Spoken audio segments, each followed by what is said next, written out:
In order to view a list of data pulled from VLO, you'll first have to go through the checkout process.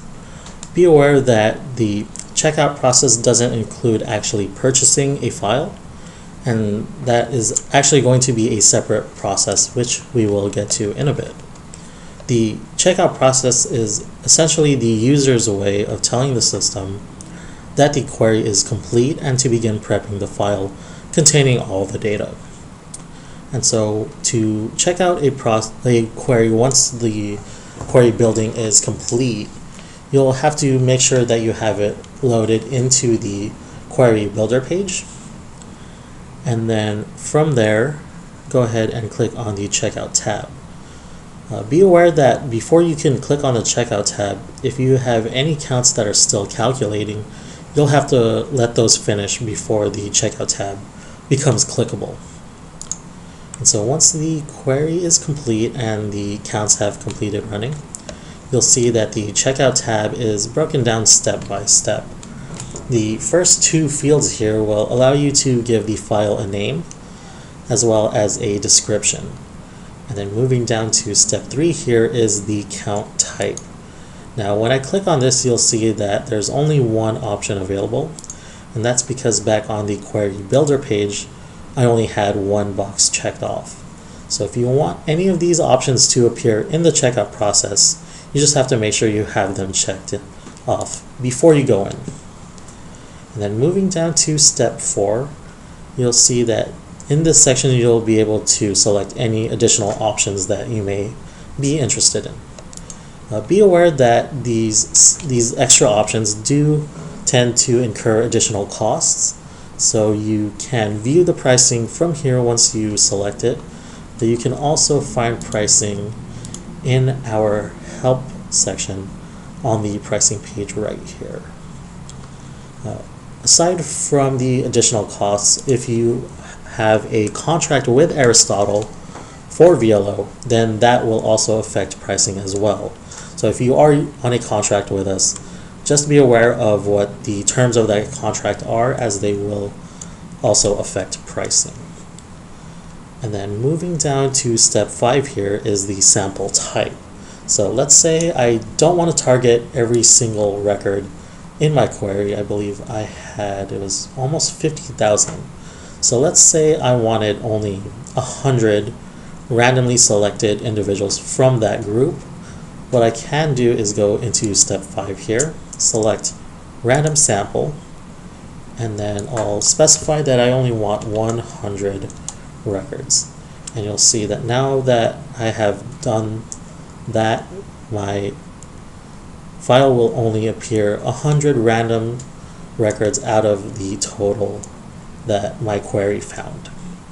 Okay, so moving along here, you'll see that when I click the checkout button, I'm going to receive an error, and the reason why is because I did not give the file a name.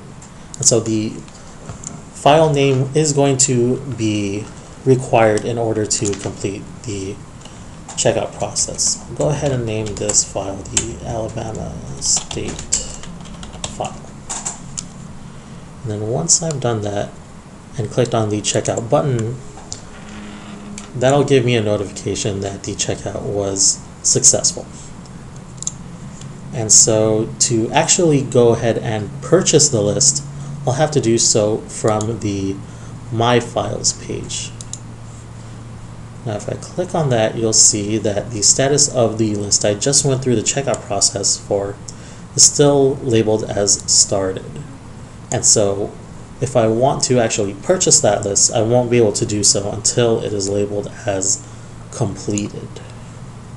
And you'll see that once that file is ready to go, that the system will give me a notification, and if you happen to be in any other page, it'll provide a link to go directly to My Files. And you'll see that that list is now labeled as completed. And so I'll go ahead and purchase that list now.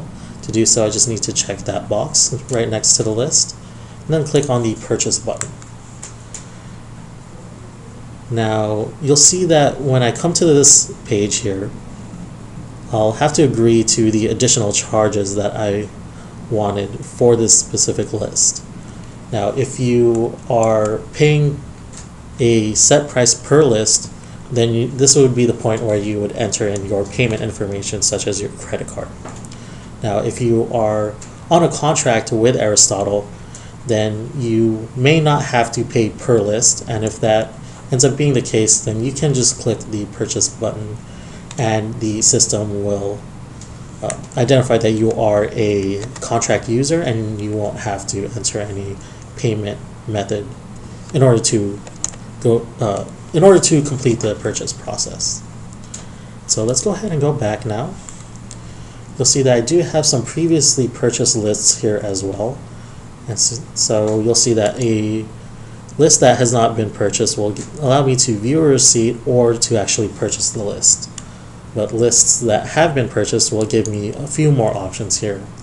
And the main option that you'll want to be aware of is the option to download. And so once you have purchased a list, you can download it as many times as you want for up to 2 years. And so that will be the process of actually going through the checkout process and then the purchase process to view the list that you pull from VLO.